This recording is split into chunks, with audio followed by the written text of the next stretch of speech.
Bienvenue, bonjour tout le monde. Thank you everyone for joining us for the 49th event of Disrupting Disruptions, the Feminist and Accessible Publishing, Communications, and Technology Speaker and Workshop Series. I'm Dr. Alex Ketchum, and I'm a professor of feminist and social justice studies at McGill and the organizer of this series. The Feminist and Accessible Publishing, Communications, and Technology Speaker and Workshop Series seeks to bring together scholars, creators, and people in industry working at the intersections of digital humanities, computer science, feminist studies, disability studies, communication studies, LGBTQ studies, history, and critical race theory. We are hosting 10 virtual events this fall. You can find our full schedule as well as video recordings of our past events at disruptingdisruptions.com. So that's the redirect URL. You might need to put in www, but www.disruptingdisruptions.com. The other URL is way too long to remember. You can also find our list of sponsors, including Shirk, Milieu, MILA, and the Indigenous Futures Lab. Okay, and hi everyone, I'm Stefanie Duguay. I'm an assistant professor at the Department of Communication Studies at Concordia University. I'm also the director of the Digital Intimacy, Gender, and Sexuality Lab, the DIGS Lab. Research in the DIGS Lab aims to understand the shifting constructions, representations, and identities relating to gender and sexuality in contemporary life, and identify the role of digital media technologies in these changes. The DIGS Lab is co-hosting today's event because so many researchers whose work has to do with digital media or technologies are often the targets of digitally mediated harassment. We are looking forward to hearing about what can be done at multiple levels to protect scholars who intervene in important ways in digital landscapes, such as by sharing research that reveals and challenges sexism, homophobia, and other forms of oppression that are perpetuated online. So today for this event, recording is enabled. I just want to double check that, yes, we are, okay, great. So recording is enabled, so the event can possibly be embedded on our website. Don't worry, only the speakers will be shown in the video. We also have a Q&A option available, Q&A. So throughout the event, you may type your questions in the question and answer box, and there will be some time at the end for Dr. Jennifer Lundquist to answer them. We can't guarantee that every question will be answered, but we are grateful for the discussion that you generate. Thank you to our captioner for today, Michelle. Thank you, Stefanie, or Dr. Duguay. Past series speakers, Suzanne Kite and Jess McLean, have pointed to the physical and material impacts of the digital world. While the events this semester are virtual, everything that we do is tied to the land and the space that we are on. We must always be mindful of the lands that the servers enabling our virtual events are on. Furthermore, as the series seeks to draw attention to power relations that have been invisibilized, it is important to acknowledge Canada's long colonial history and current political practices. The series is affiliated with the Institute for Gender, Sexuality, and Feminist Studies at McGill University. We are currently located in Tiohtià:ke, Montreal, McGill is, on unceded Kanien'kehá:ka territory. Furthermore, the ongoing organizing efforts by Indigenous communities such as the Wet'suwet'en people at the Unistone Camp, water protectors, and people involved in the land back movements make clear the ever-present and ongoing colonial violence in Canada. Interwoven with this history of colonization is one of enslavement and racism. This university's namesake, James McGill, enslaved Black and Indigenous peoples.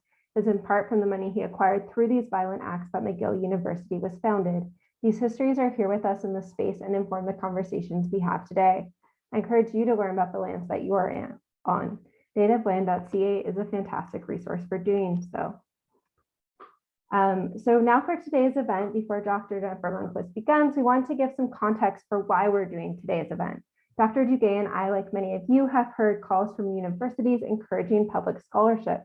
However, like many scholars and you're probably aware if you're coming to this event, there's a high potential for scholars who speak out about their research to be subject to backlash, trolling, and doxing. I know I've experienced some of this. There is a cost to doing work in public spheres that disproportionately is paid by marginalized scholars in particular.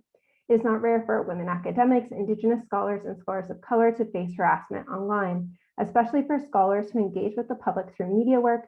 A writer's ideas are not the only thing attacked. Threats of death and sexual violence can fill a scholar's inbox. Racist trolls and gender trolling can intimidate scholars and dissuade them from doing this work. Doxing, the act of broadcasting private or identifying information about an individual for the purpose of harassment, and particularly racial and gender-based harassment has been well documented. Women, gender non-binary people, queer people, and racialized peoples are more likely to not just have their ideas attacked, but their identities attacked. As journalist Amanda Hess explains, ignore the barrage of violent attacks and harassing messages that confront you online every day. That's what women are told, but these relentless messages are an assault on women's careers, their psychological bandwidth, and their freedom to live online. We've been thinking about internet harassment all wrong, end quote. Online harassment diminishes free speech of women and racialized scholars. This kind of harassment or threat of potential harassment curtails the desire to participate in public-facing work, especially with the media. So back in the summer of 2020, I sought, with the support of my fantastic research assistants, to understand the kind of resources Canadian universities in particular actually provided to support scholars doing public-facing work. We wanted to know what information universities make available to scholars for dealing with trolling, doxing, and harassment when they do public-facing scholarship and media work.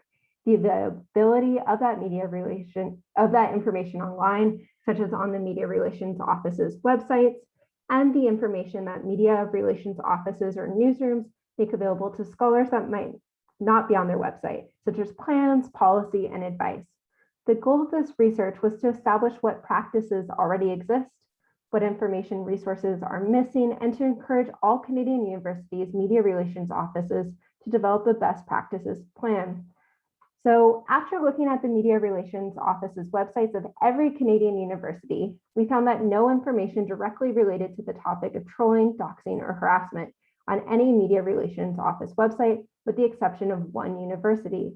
Even if information regarding trolling, doxing, or harassment was not available on the university websites, we wanted to know if the university media relations offices had internal materials, protocols, or plans.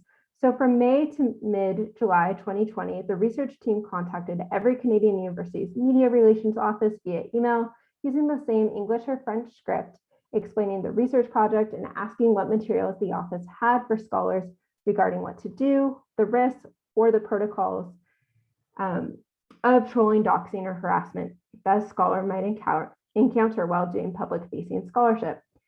So if the offices didn't respond within a few weeks of first contact, they were contacted a second time, leading to a response rate of 41%. So just to kind of give transparency with all the numbers. So for the media relations offices that acknowledge the threat of trolling, doxing, or harassment, most offices dealt with the issue on a case-by-case basis. We found that no media relations offices had explicit protocols or documents, with the exception of that one aforementioned university. 2 media relations offices already incorporated discussions about trolling in workshops, but overall, there wasn't that much available. So the most optimistic findings from our research was that after that project began and we started to contact these universities, a lot of them were encouraged to start creating these policies. So we were happy to hear that while some media relations offices had previously never considered creating protocols or assembling resources, at least some of them had been inspired to do so. So we hope that the result of that study, as well as events like the one we're hosting today, will continue to inspire more policies, protocols, and workshops to be created at Canadian universities. And the reason we're hosting this event, and also the reason for that report, wasn't to shame any specific institutions, but really to encourage universities to create these policies and protocols in order to support their scholars who are doing media work and who may experience harassment. It's our wish that media relations offices across Canada can establish a set of guidelines, resources, and policies which can be customized on the needs of each university and scholar.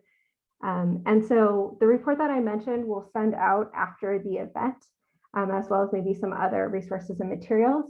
But we hope that today's event continues to inspire change and allow for there to be more support for scholars. So that brings us to today's event. Yes, so today we are delighted to welcome our speaker, Dr. Jennifer Lundquist, who is a professor and Senior Associate Dean of Research and Faculty Development at the University of Massachusetts Amherst. She examines the pathways through which racial, ethnic, and gender inequalities are perpetuated and sometimes undone in various institutional settings, such as in the workplace, the dating and marriage market, and in families.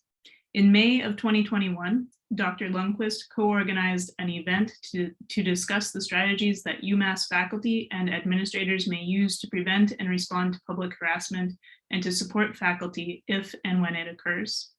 She has worked to develop protocols at UMass Amherst to support scholars who have been trolled and or digitally harassed. So please join us today in welcoming Dr. Lundquist. Thank you so much for having me. And I'd like to thank Dr. Ketchum and Dr. Duguay for being at the forefront of this very, very important issue. I'm going to go ahead and share my screen.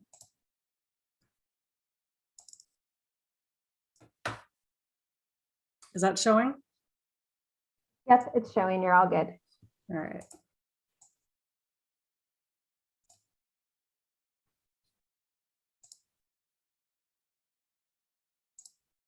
Okay.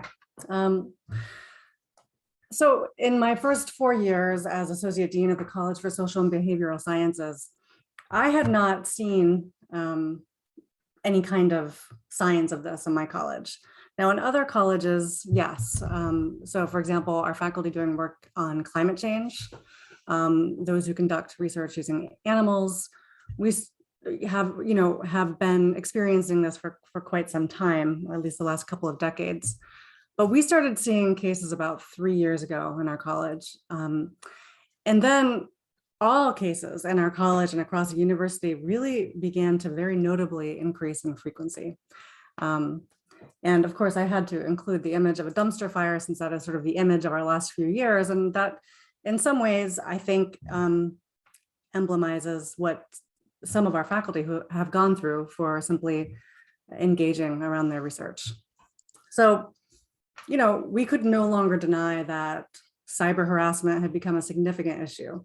And, as I was dealing with it on a case-by-case basis with the faculty in my college, it was clear to me that individuals were dealing with this rather than the institution. And so the dean of my college and I, in partnership with Ed Blagazewski, who's the executive director of strategic communications, decided that we needed a committee to explore the issues, to see what exactly was happening, and to look out, in the national realm for best practices. And, one of the things I think was particularly appealing to Ed, as well as to us, is this idea of having an established protocol where everyone knows what they're doing and an established division of labor. So we know who all the point people are. The burden doesn't fall all in one office or the other, but that we all work in a coordinated way. So we reviewed what's already out there on best practices and found that there's not much like your report in Canada, that there's just not a whole lot of attention being given to this, at least in our solicitation of folks on listservs that we belong to, and in going through, mostly we're focusing on public institutions since that's what we are. We did find 3 examples that we thought were particularly good: University of Minnesota, Penn State, and University of Illinois. But most universities don't have anything that we could find on their website or that were volunteered and sharing with us. And it became more and more clear as we went through this process that very few in higher education are seeing this coming, they're not anticipating it, and very few are prepared to deal with its frequency and occurrence. In fact, the best resources that are out there, we have been found are not so much in the higher ed sphere, but more written by feminists in the tech industry, often in response to Gamergate, sourcing from those experiences. We also found great resources published by PEN America, which is focused on mainly journalists who regularly experience this kind of harassment now. And so we adapted these to the toolkit that we created. So back to the dumpster fire, what we realize is that we are not prepared, but we can be. And it's really not that hard. The main thing is to have awareness and to anticipate and to have a standardized protocol that everyone can easily follow. So this is just to give a sense for how UMass is thinking about service outreach and engagement, but this is very common across all public universities and private universities as well. in the United States, academics are expected to expand their service outreach and engagement with the public. And this is infused across our strategic plan, across our website. We're classified as a community engaged institution by the Carnegie Foundation, a sought after designation. And, this value is common today and pretty much an expectation of our faculty. Public engagement is included in annual faculty reviews at the University of Massachusetts and in many other schools. We have awards and recognitions for public engagement. I saw that McGill has an annual Principals Prize for public engagement to the media. And beyond the institutional embrace of community engagement, it's a widely shared value among younger generations of scholars in particular.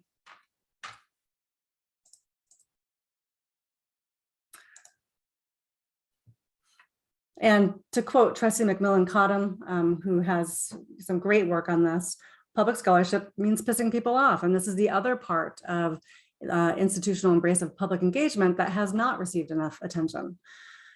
The fact that we're living right now in a moment of intense political polarization, which is extending to issues that we never dreamed would be partisan issues, whether we're talking about public health with masking and testing and vaccine policy around COVID, or issues around equity and inclusion, the backlash against critical race theory throughout the United States, and the backlash against the BLM movement, any kind of issues around gender, transgender rights, etc. So you combine this partisanship with the speed with which social media can disseminate and inflate the issues, assembling online vigilantism in a matter of minutes, and you have a perfect storm, or shall I say, dumpster fire. So at least in the United States, this is what professors are now dealing with. They call themselves media organizations, but as Isaac Kamala says, who has done a lot of research, particularly on campus reform, he calls these surveillance machines, and he's correct. So their mission is to police professors in higher ed in order to expose what they see as liberal elite propaganda. And these organizations are really sort of at the root of the main rise that we're seeing in the College of Social and Behavioral Sciences at UMass. So just as a quick perspective placing, this is not a new phenomenon, but social media makes it very different. But I love this old article about William Randolph Hearst, who was a father of yellow journalism in the United States, who was sending student investigators to classroom in 1935. And instances like this were common throughout the 1930s. So, examples of these kinds of surveillance in the classroom often, and also around research, are what ultimately led to the American Association of University Professors 1940 restatement on tenure and academic freedom. And as a result, the US has excellent tenure and academic freedom protections, in part because our First Amendment free speech right is so very robust. And public institutions are especially advantaged by this because, unlike private institutions, the First Amendment constitutional protection applies to state and federal employers, which includes UMass as well, but does not apply to private institutions. Okay, so it's important to know, before I go into our toolkit construction, I just want to put a little bit of background here. So these operations are incredibly well funded. Known funders are the Koch Family Foundations, Bradley Foundation, Goldwater Institute, among others. And because they're so well funded and have very deep pockets, they're able to recruit and actually pay students to write articles, take videos of classes, monitor faculty, social media. And certainly some activists on the left have also been protesting conservative speech that they find offensive. The difference is that they are not organized in the same way. They have not established organizations that monitor faculty speech in the same way. In fact, at the moment, the main kind of harassment that our faculty have been receiving from more left of center groups has tended to be more around PETA, animal rights groups, et cetera, who are targeting faculty who conduct research on non-human primates.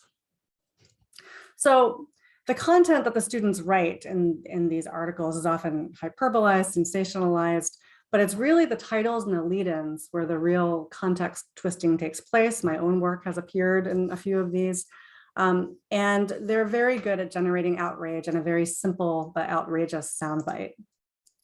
And then the key here is that they distribute their material into a right-wing media feedback loop.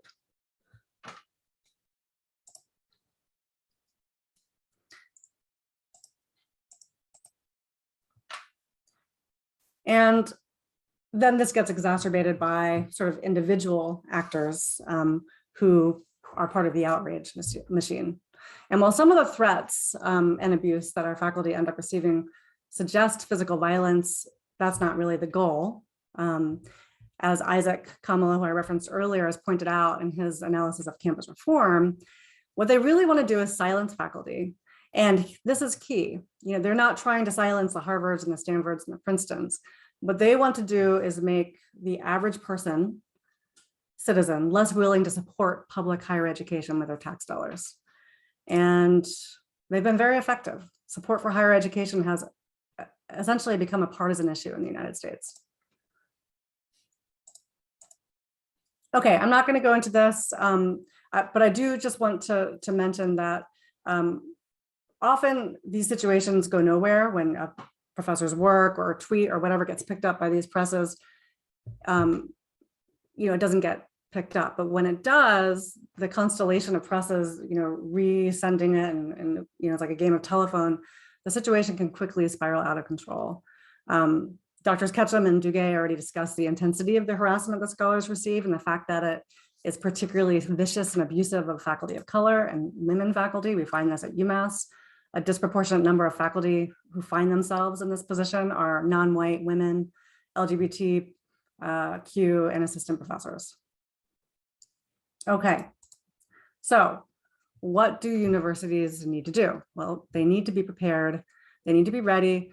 I think one of the most important things is just preparing their faculty.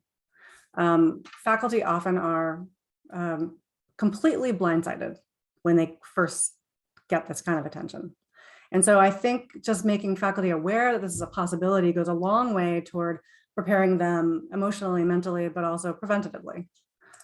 So our experience is that we really needed the buy-in of our entire university. And so we felt that it was most important to form a committee that had representation from many different important constituencies. So the most important one was to have Ed, who directs the university or media and news outreach office. And to, you know, because all of any kind of public statements, et cetera, they are the go-betweens, right? It's absolutely crucial that media relations is involved. And, you know, it is in their interest to have a protocol they can follow because they are often the ones scrambling in the wake of a PR disaster. So knowing that there's a protocol to follow, I think, is often a relief. Our faculty are unionized. And so we had 2 union representatives on the group. We had a number of faculty, we had administrators, myself chairing it, as well as chairs of departments. What we didn't do, but what I recommend is to have someone who, from the public records office, the person who's in charge of disseminating public records when they're requested from faculty, as well as someone who's the tech, the IT person who can, you know, help to track down the abuse, try to identify the abusers, and also help faculty clear their contact information temporarily from the university. What we did was we created the toolkit draft and then ran it by a bunch of these constituencies, including security, and security is also a very important component here. We had meetings with the provost, the vice chancellor of research, legal, general counsel, very, very important to get their okay, especially on any kind of communication that will go out in advance. We also got feedback from the vice chancellor of faculty development, all to get their feedback and buy-in and ultimate approval. We created a toolkit, which we make available on our website. I'm in the process of updating it, but I am very happy to share it. It is not accessible to anyone but except those who are affiliated with UMass, but I can send you a PDF with the appendices. I'm updating it now. It should be ready in a week or 2, but maybe Alex and I will talk about how to get that out if people are interested. So we created 2 toolkits, one aimed at chairs and one aimed at faculty. The reason we focused on chairs is because they are often the first person that the faculty go to.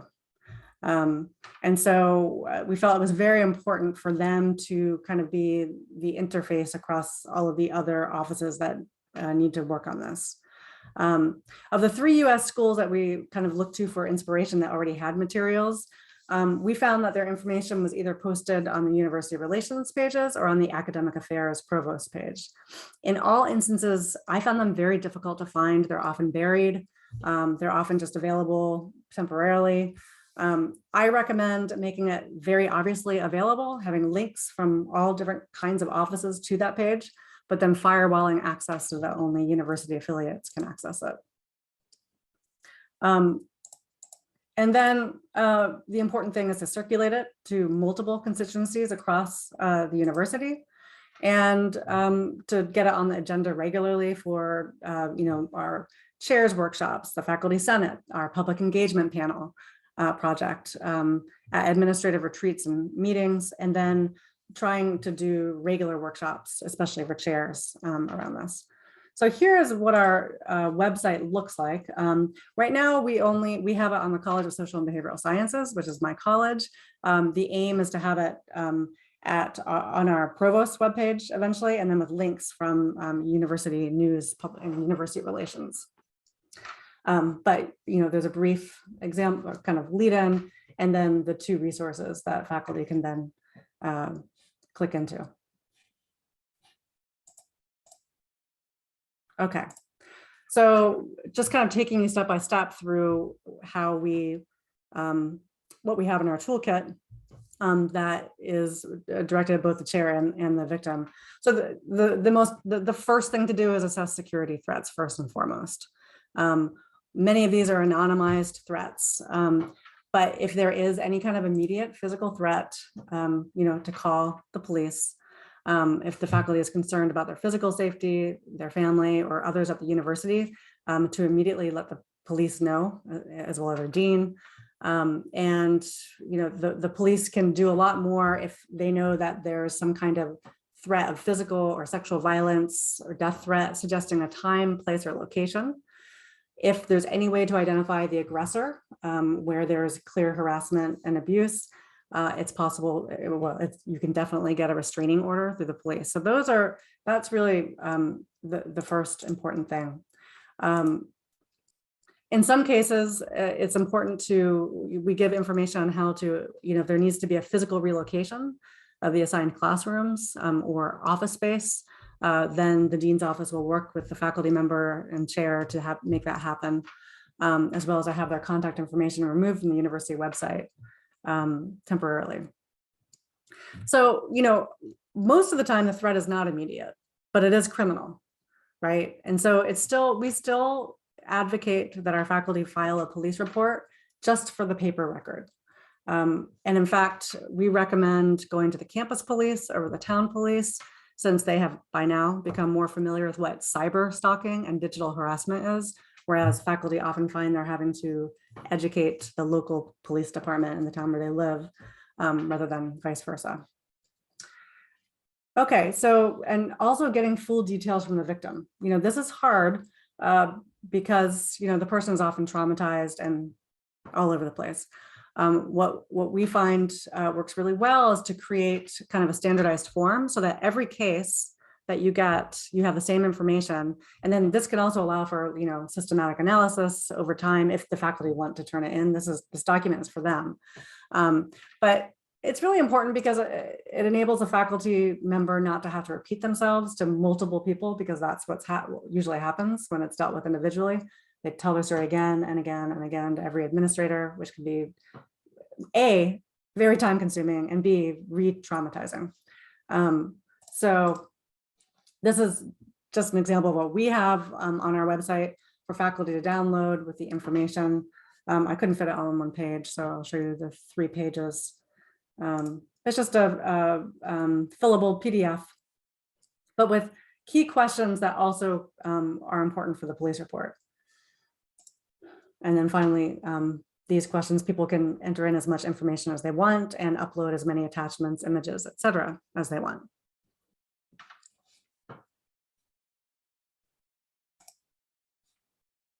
Okay, so the next step is communication. And it's very important that this happens quickly in cases where we know they're starting to spiral out of control, right? So, the first thing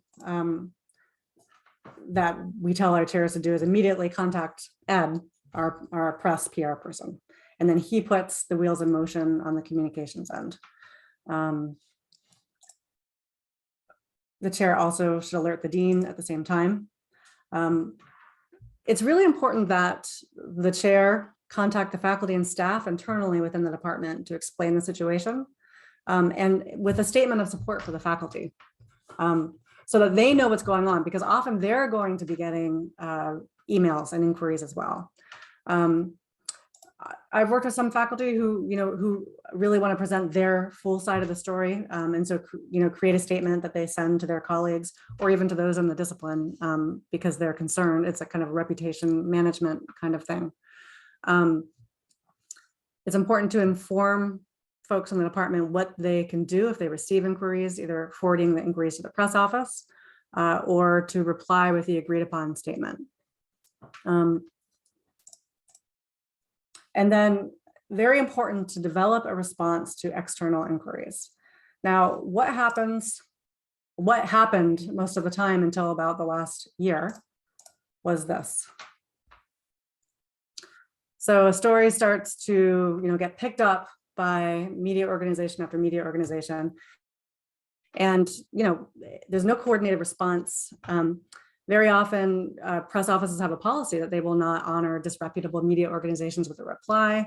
But it ends up getting circulated across so many outlets and sometimes gets picked up by reputable ones.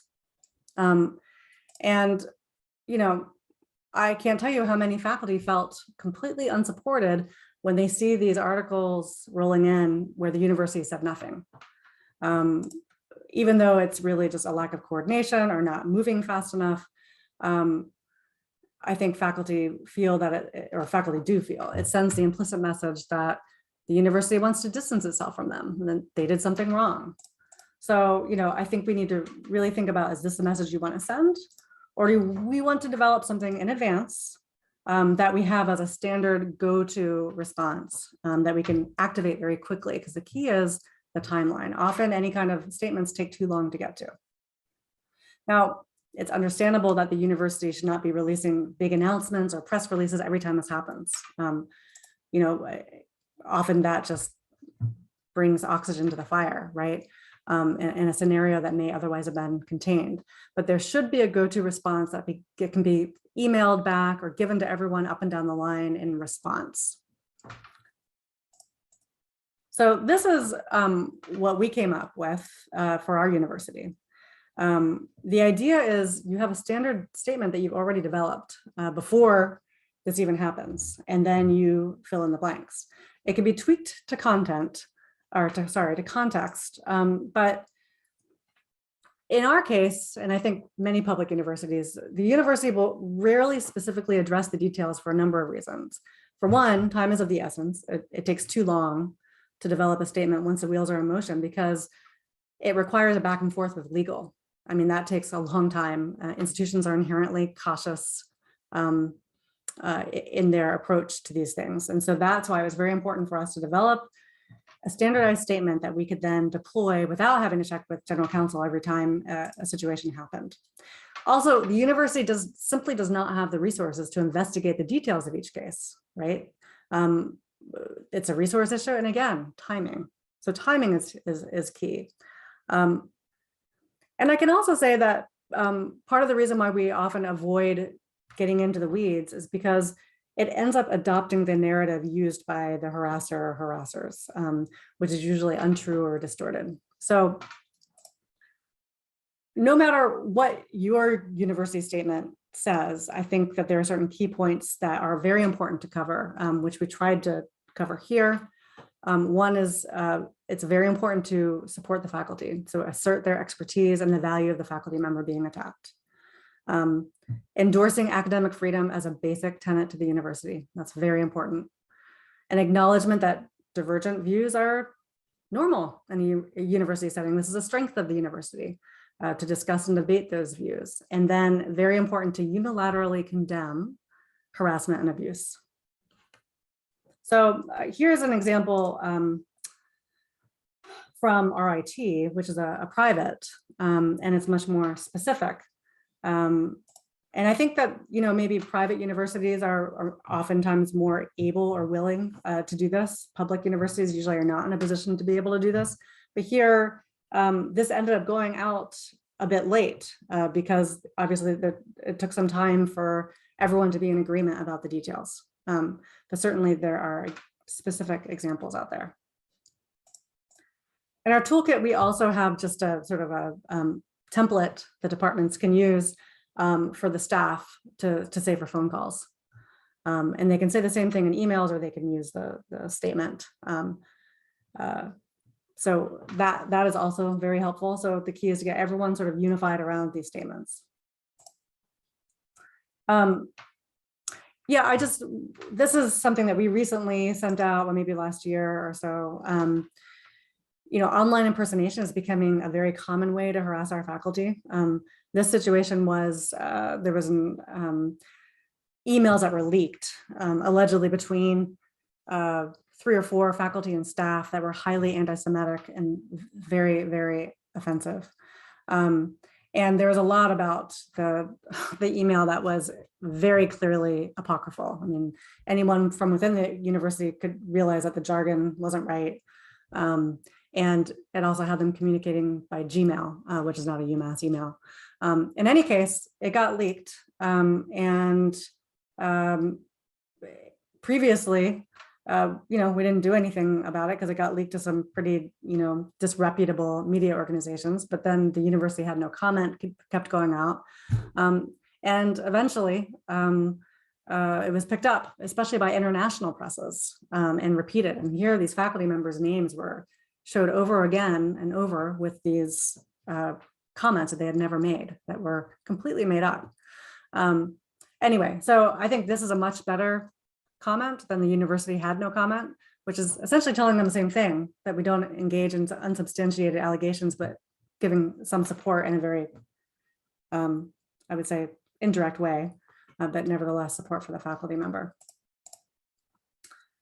And I would love to hear ideas from you all on statements. I like to collect statements that I see that are out there from, I often see them in Inside Higher Ed or Chronicle. We'll report them. So I have a whole document that are different examples of statements, and there's some really good ones, and there are some really, really terrible ones. Okay, a protective support system for faculty members. So this is where chairs are really important. Their personal relationship with that faculty member. So even when nasty media coverage does not result in a big media storm, it's really important to remember that the abuse is still endured in private.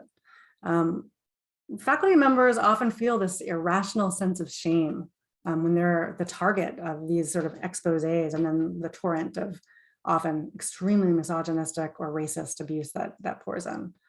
And so we encourage chairs to normalize the experience for the faculty member, to educate the faculty about the larger structural forces that are at work so that they don't feel alone and to blame. Telling faculty who are at the receiving end of these hate messages and threats to just ignore the trolls that's not enough. So we ask that the chair enlist support of their colleagues. So, you're crowdsourcing here. They'll often work with the faculty member's mentor or mentors, or someone who's a particularly good friend of theirs. I usually put the faculty in touch with other faculty who have been in touch with this, who have been through this before. That's very helpful for faculty to realize they're not alone, and to hear how others have dealt with it.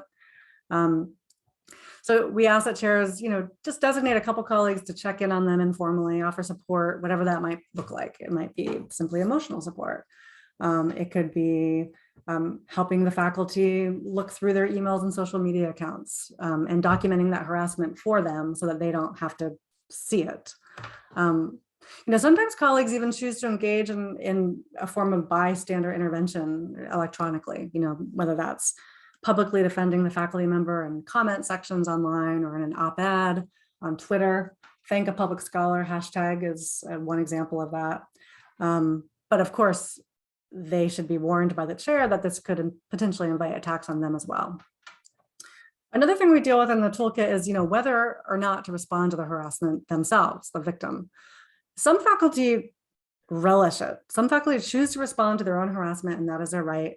I've worked with faculty who are like, bring it on. And there are techniques that work better than others in responding to the harassment. Tips for what tends to work and what tends not to work are good to add to the toolkit. Penn America has a lot of really great tips for that. But I will say the faculty that often want to respond, well, they often are tenured and they're often men, right? So there's definitely a differential experience in how they're targeted and how empowered they feel to respond. But most faculty, men included, don't want to interact with these people at all. But they desperately need to feel supported by their peers in their institution.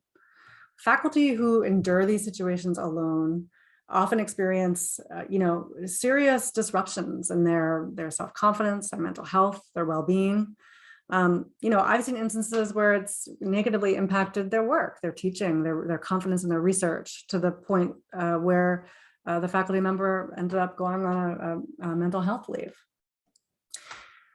Another place where chairs have a role to play is managing the anxiety about tenure or promotion, or whatever the next sort of career trajectory is. So faculty are often concerned, if it became a huge media blitz, will the external letter writers who are solicited to write their reviews of their record, are they going to be aware of this? And so that's where the chair can be very helpful in helping, work with the faculty about what's the best way to contextualize what happened to them in the external letter solicitations.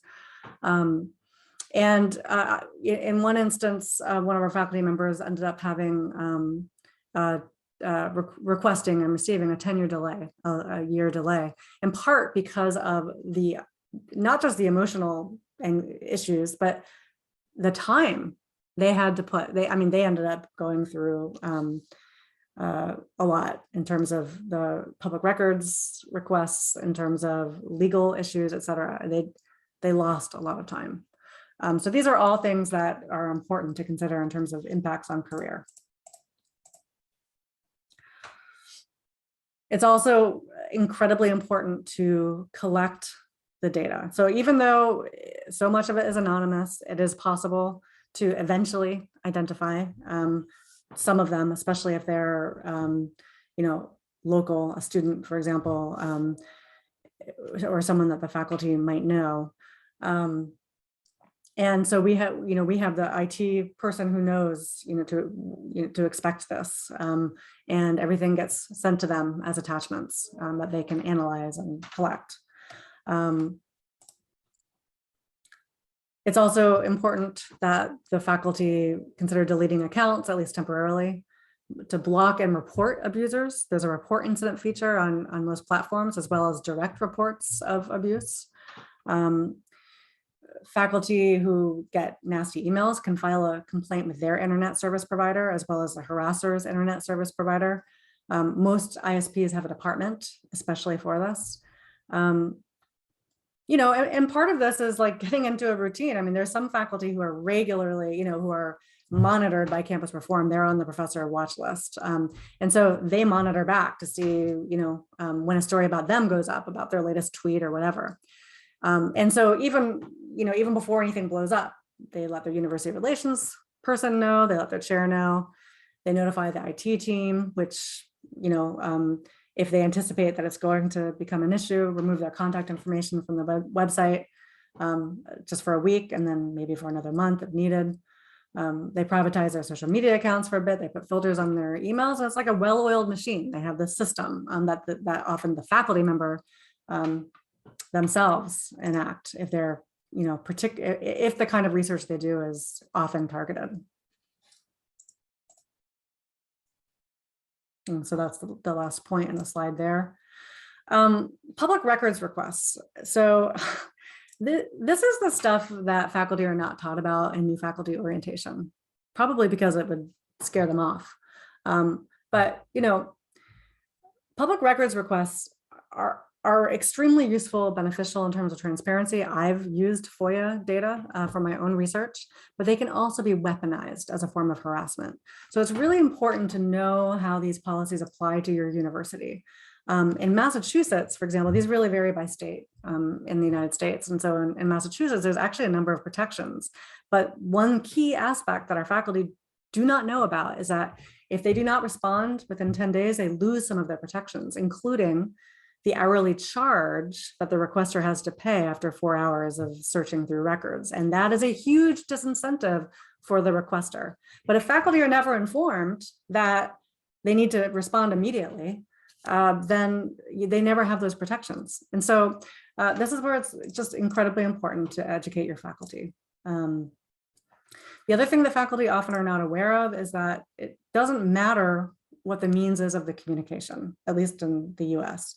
So public records requests apply to any communication, whether it's email, text, research documents, telephone records, et cetera. So, you may be using a different account, email account than say your university affiliated account. But it doesn't matter if your message has anything to do with work at the university where you work, then it's fair game for requests. The other thing also is that often, universities and colleges have these public records offices. They're often overwhelmed and understaffed. And what ends up being sent out often can be a problem. And so this is where it's really important as the support network to help the faculty member go through and redact personal information that sometimes is in there that should not be going out. And also FERPA, student protected data that, the university could be sued for sharing.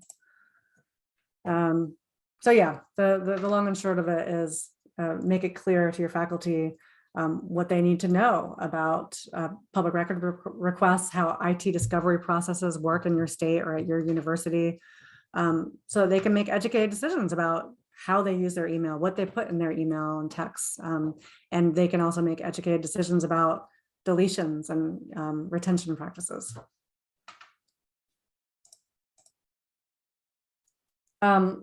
So just at UMass, but this applies to any school, know what your faculty's protections are and inform them of what they are. So at UMass, and I think this is probably true at all the schools that you all represent, as long as the faculty are working within the scopes of their duty, which includes teaching, research, and service, they will receive legal indemnification if the university is sued. This covers the cost of defense, that covers any settlement or judgment rendered against them or the university. They also should be educated about what academic freedom covers and what it doesn't cover, right? So academic freedom protects us inside and outside the classroom. The only exception being in the case of professional ethical violations or disciplinary incompetence. And if the faculty's conduct or speech crosses into discrimination or harassment themselves or unprotected forms of speech, then discipline may be merited. But overall, academic freedom protects faculty in a very robust way. But it's not the same as the university fully endorsing the faculty's personal opinions or even research opinions and viewpoints. And so that is one thing that I think faculty often misunderstand about academic freedom. They're often extraordinarily disappointed if they feel that the university is not giving a full-throated defense of exactly what their stance is. The other thing, most universities enable faculty to get free legal advice. We have a union counsel, legal counsel. We also have the university general counsel who can do this. But the university does not provide proactive civil legal action on their behalf, right?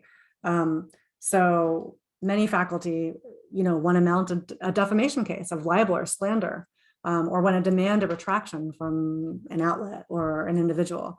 And, we don't have the resources at our university to be pursuing this. Defamation is notoriously difficult to prove. And as a state institution, we are very constrained in terms of First Amendment considerations. So defamation is very, very difficult. So faculty have to find their own attorney to pursue a civil case. However, they will be defended if they are sued, right? So what I've seen faculty do when they did pursue legal action is they would reach out to, so we have a faculty member who dealt with for years harassment by the fossil fuel industry and even by our congressional representatives in DC. And he reached out to the Climate Science Legal Defense Fund, which provided lots of pro bono legal support, proactive support. The AAUP in the United States, the American Association of University Professors, also has a legal defense fund. But this is often helping faculty who are fired or had their rights violated by their university. So they're often actually working with private universities, not public. The other thing that's important to know is what is your local law on cyber stalking or cyber harassment. So in Massachusetts, it is a criminal offense. It's a felony. It varies state by state in the United States. This is what we show our faculty. Federal law also kicks in for interstate harassment as well. Again, being able to, not knowing the identity of these people is clearly the #1 obstacle here. I was just curious how Canadian law worked. And when I looked at some of the websites, mostly what I found is that most of the laws that specify digital harassment are often related to cyberbullying of minors, which were apparently put in place after a tragic suicide of a teenager in 2013. But the Canadian criminal code, it does not specifically address cyber or digital crimes per se, but from everything I've read, those types of crimes fall under the existing laws around criminal harassment and have a imprisonment up to 10 years. The other thing that faculty need to be educated about are their classroom protections. So in the United States, all lectures, all course materials are protected by US copyright law, right? And also many universities have also a university policy around this as well that has disciplinary action against a student. So if students ever record lectures or circulate course materials without the instructor's consent, there can be a copyright takedown of what they've shared and also university disciplinary action. And it's very important to let students know about this because they often have no idea. And then when there's this siren song of these organizations paying them hundreds of dollars to write articles or to leak information, the temptation is there. So our union created this paragraph that we supplied to our faculty that informs the students about copyright law in the classroom. We also have in Massachusetts additional protections. So there's a two-party consent law for any kind of recording as well. So we have state and US copyright law applying here. The thing is, putting these kinds of things or talking about them to your students, it feels very adversarial and legalese. And sadly, that's where we are. Okay, just a few comments on academic freedom. So this is the American Association of University Professors, as well as the Canadian Association of University Teachers statement. And I thought it was very interesting. I mean, our academic freedom in the United States has a lot of conditions around it. I just highlighted this right here. Institutions have a positive obligation to defend the academic freedom rights of members. I think that's really important because that isn't part of the American academic freedom. That's often what most universities do in practice, is go out of their way to defend. But basically all academic freedom is in the United States is you can't be fired for exercising your academic freedom. It doesn't necessarily mean that the university will proactively, defend your rights for you. But that's what we made sure that our statement does. Now, apparently the Canadian Association of University Teachers statement is at odds with another statement of academic freedoms from the Canadian universities that does not say anything about external utterances, which I think is interesting. So the big question is, when we think about academic freedom in the social media age, how does that apply? So if people are tweeting where they only have a sentence or so to tweet, how are they able to, how are they treated in terms of an employee versus a citizen? So in the AAUP, external utterances are defined this way.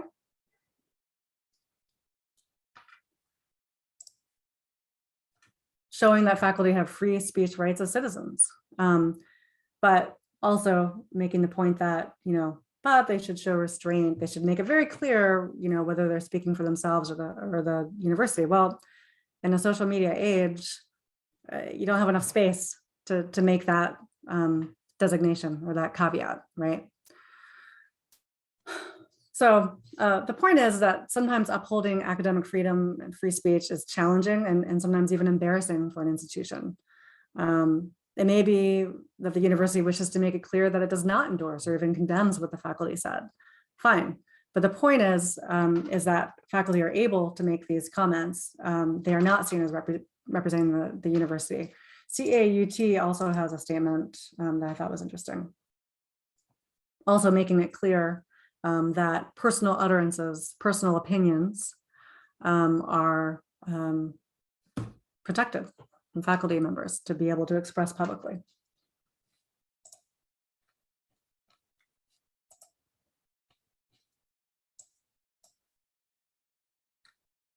So here's an example of a statement where the university clearly did not endorse what the faculty member had said. University of Wisconsin, still asserting their First Amendment rights to say whatever they want, but making it clear that they did not represent the university. Here's another example. And again, this is a private, so they have a lot more leeway in what they can and can't say. And I thought this was a very well worded statement. It's something that I don't think the University of Massachusetts as a public university would actually say. Again, takes a lot of time to get these approved through the administration and general counsel in order to get out in a timely manner.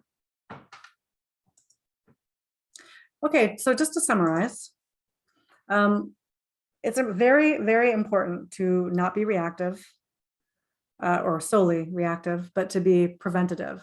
And part of that is educating everyone on campus, getting buy-in, preventing, and then anticipating some inevitable attacks that are still going to happen, even though I think that we can prevent quite a bit.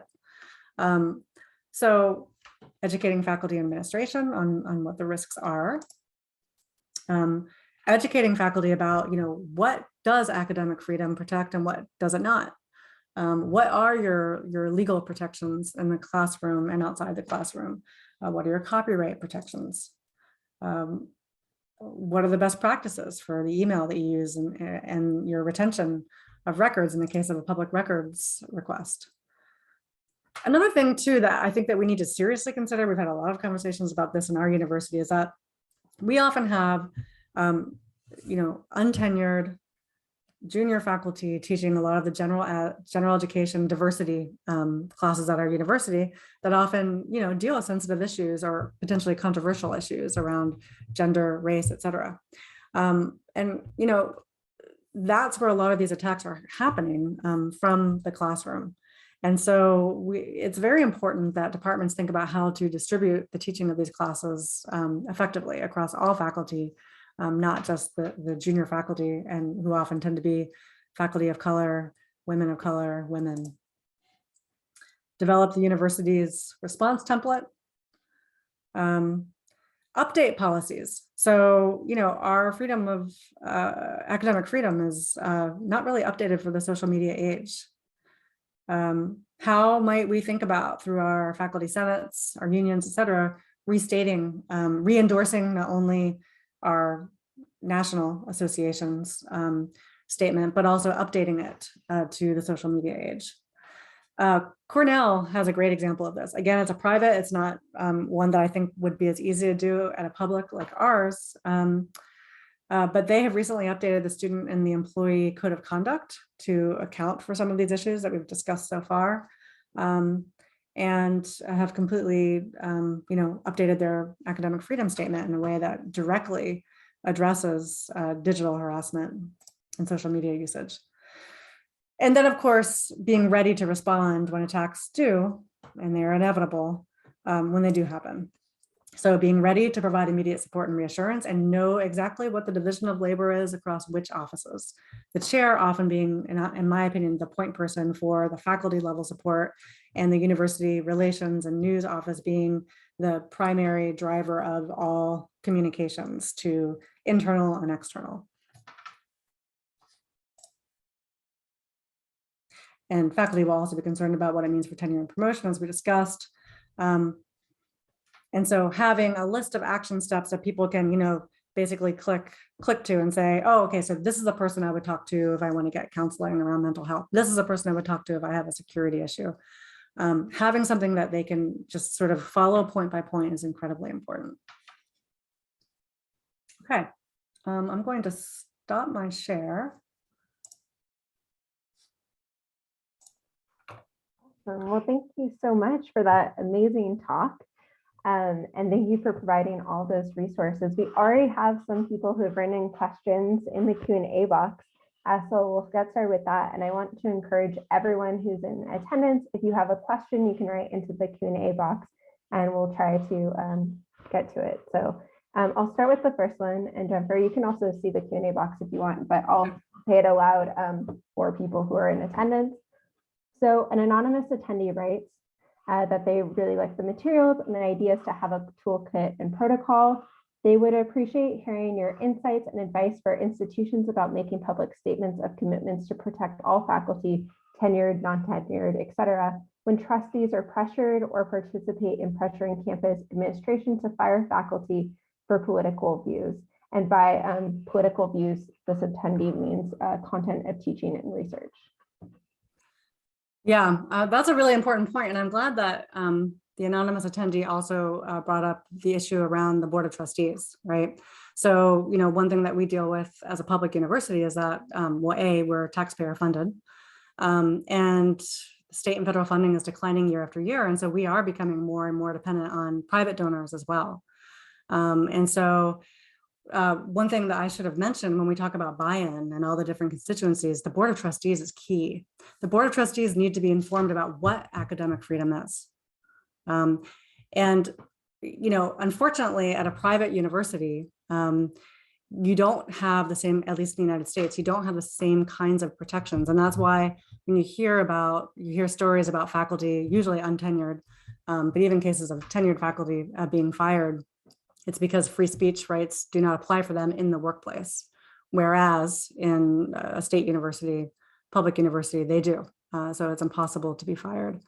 So yes, I think education of the Board of Trustees is key. And I appreciate the person bringing that up. Steph, do you want to go for the next one? All right. Thanks, Dr. Lundquist. For the next question, Steve Fox writes, I like the idea of a standard response, but this semester the administration has come under criticism from students and others about the standard emails that have been sent out regarding the fraternity scandal and racism on campus. Is there a way to personalize the responses in a way that they don't come out as cut and paste responses? Thank you, Steve. Yeah, and I think that we have a lot more leeway in the internal messages, right? The internal messages aren't, they don't need as much oversight in terms of legal as the external messages do. And I agree. We constantly face this pressure or this tension between responding soon enough and then responding in a personal enough and empathetic way. And often the faster you respond, you're using a standardized response, right? And so it doesn't sound very empathetic.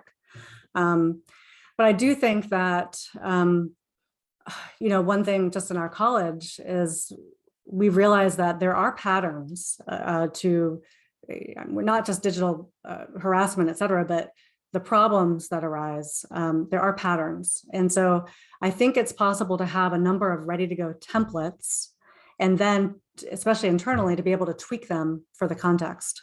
But as long as you have that standardized, already approved context, I think it's a lot easier to tweak it. Externally, though, I don't, at our university, that's much more difficult to do.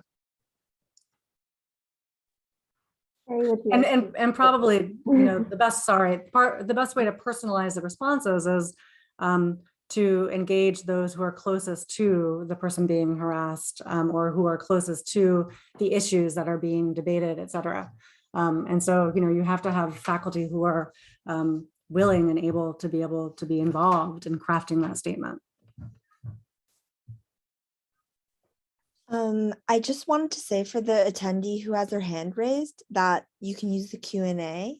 I'm not sure if that was what it was for, but anyway. Our next question is from Aileen, and she asks, maybe this is beyond the scope of the presentation, but are there similar resources that you know of for students, particularly graduate students, who have been harassed for their own public scholarship and don't have the same kind of institutional support? Well, so our toolkit is often used for our graduate students. So our graduate students are unionized, and they are employees as TAs and RAs of a public university. So while our graduate students often also experience harassment, and often I think are more of a target even than faculty members, because they're seen as more vulnerable, or maybe they're also often have a more direct relationship to students in the classroom for very large classes. They are protected in the same way in terms of First Amendment rights. I think tenure, thinking more nationally, tenure is a big protection for academic freedom that does not extend often to lecturers, adjunct faculty, and graduate students. And so, I can think of two examples where graduate students have a completely opposite dynamic. So in one, there were both situations where, actually, one was a graduate student who was about to get hired at Boston University, but was still a graduate student at, I think, UT Austin, maybe. Anyway, put a tweet out there about fraternity rape, I think it was, and issues around race that was considered, that got picked up by campus reform, et cetera, et cetera. And because she was a graduate student, there was a lot of question as to whether she would still be hired as a faculty member because she didn't have the same supports. In the end, BU is a private university, and they've made a commitment to science and research and defending their faculty, and it didn't affect her hire. Then there's another case of a faculty member who I think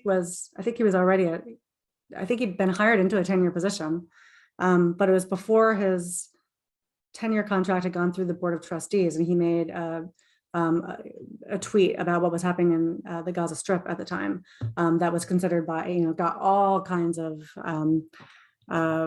backlash from the Zionist press, et cetera. And in the end, he didn't end up getting that job, and he's now a bus driver. This is a very famous case. You can look it up. So it so varies across universities, the context, and then people here are international. So the international variation is even more extreme. But just to say, grad school unionization, I think, is very important. Not many universities have unions for anyone, but particularly for graduate students. And we in University of Connecticut, probably some other ones, but not very many, have unionized graduate students, and they get protections as a result. Thank you. Maggie writes, well, first, Maggie, thank you for your presentation and appreciates how action-based it was. But she has a complicated question. Given that your presentation on tangible action item is based on tangible action items for how to address these issues and how it was very straightforward, why do you think it is that this protocol is not more widely practiced? So basically, why do you think so many universities don't have these kinds of protocols in place? Well, I mean, just like the report that you all are working on, I mean, what you saw was that it piqued the interest and concern of many of the folks that you were interacting with from different Canadian universities. And you also learned that many are in the process of putting these toolkits together. So I think that this will be widely adopted eventually, just because it's coming to a head. I mean, universities, it just in terms of pure time management, just in terms of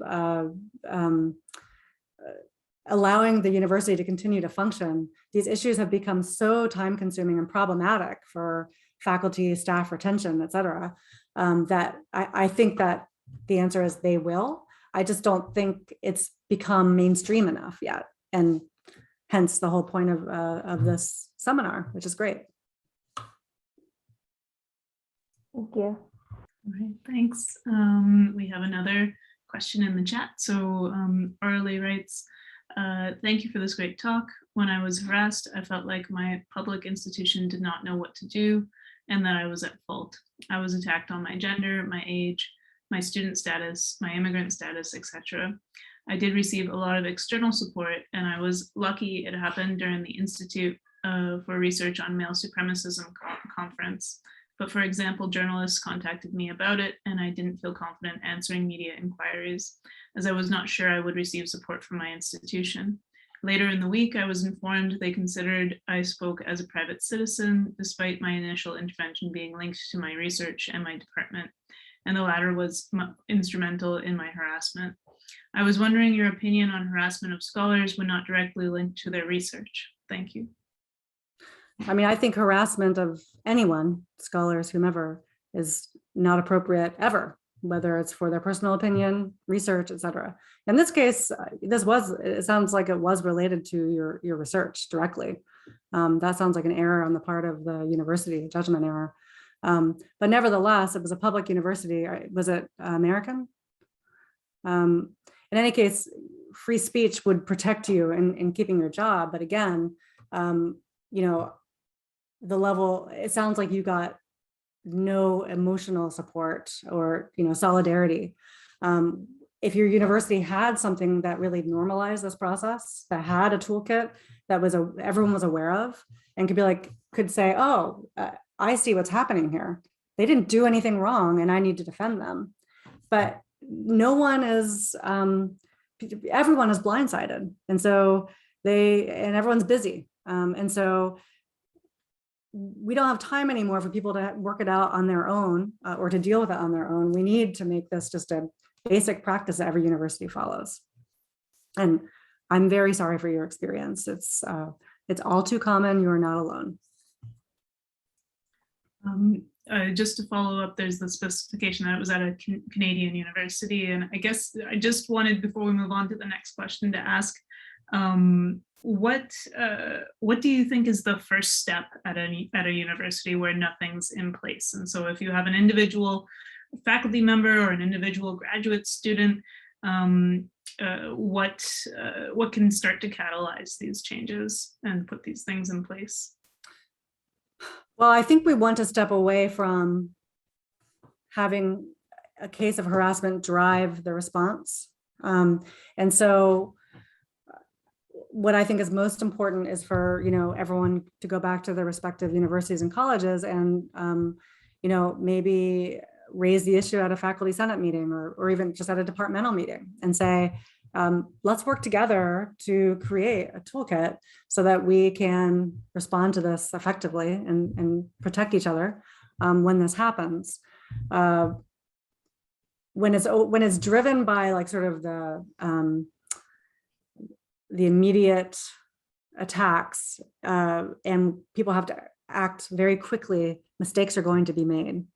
You know, mistakes are definitely going to be made. And I mean, I can't tell you the number of alienated faculty we have because they just felt so unsupported by our institution because we didn't have the tools or even sort of the recognition of what was happening, you know? So I think it's really important, you know, to, from a grassroots perspective, work out and get buy-in from all levels of the university to put something like this in place. And, you know, for some groups, you know, you sell it like, this will be less work for your office, you know, when you start getting media blitzed.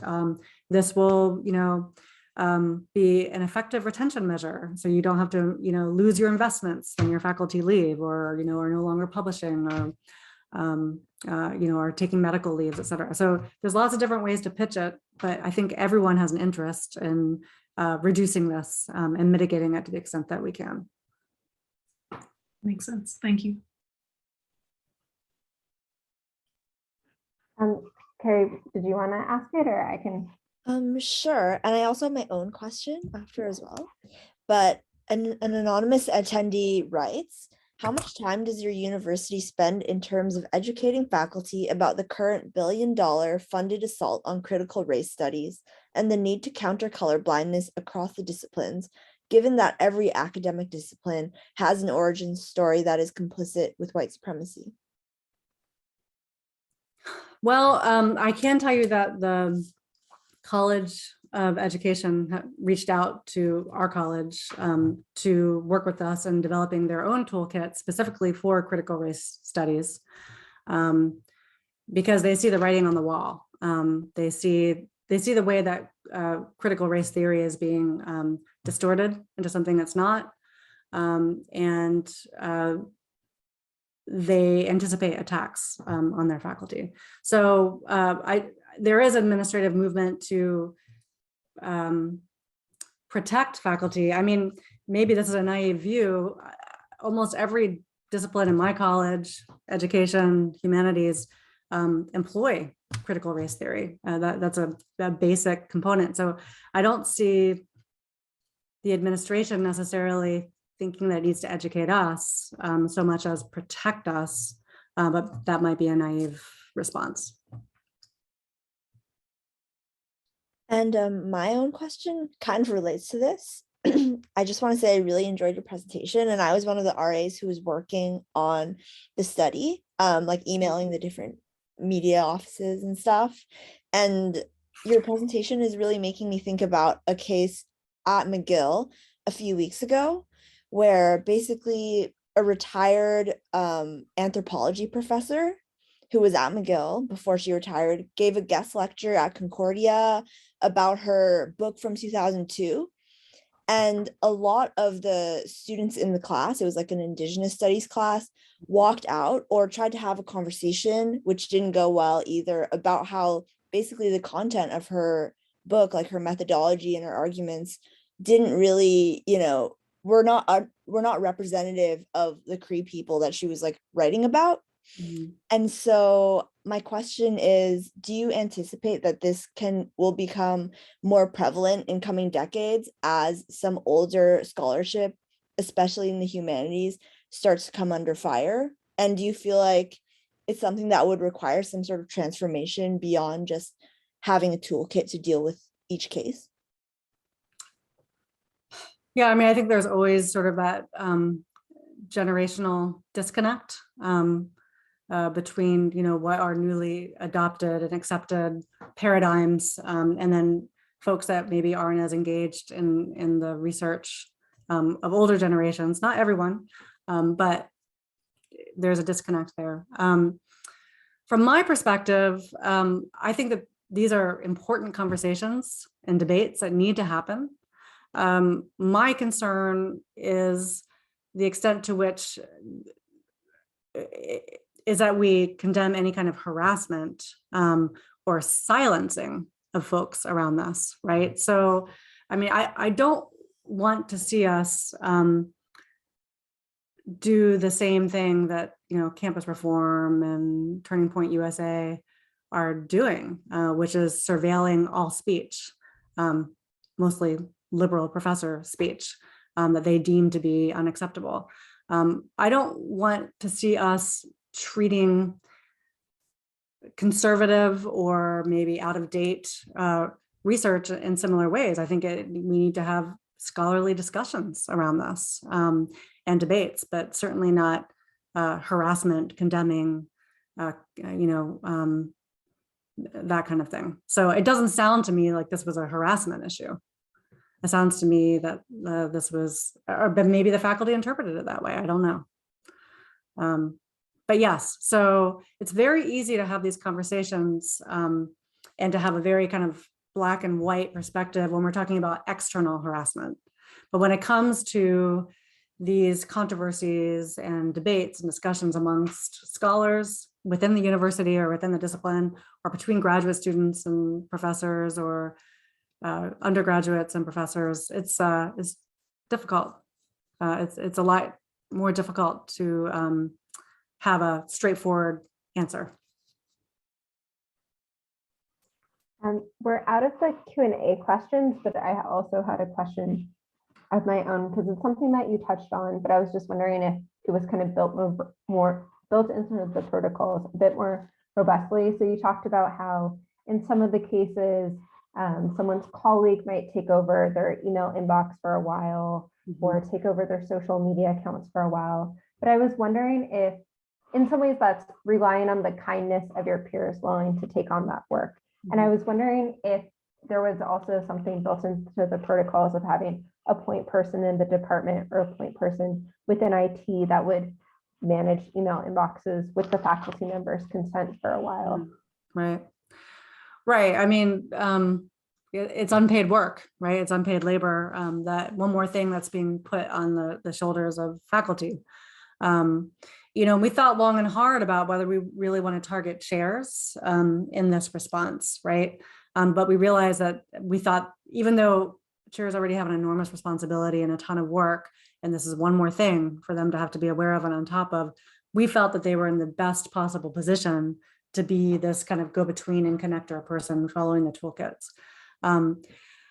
So, if the frequency of this becomes such that there could actually be, one person in the college or one person in IT who handles all of this stuff, I think that would be ideal.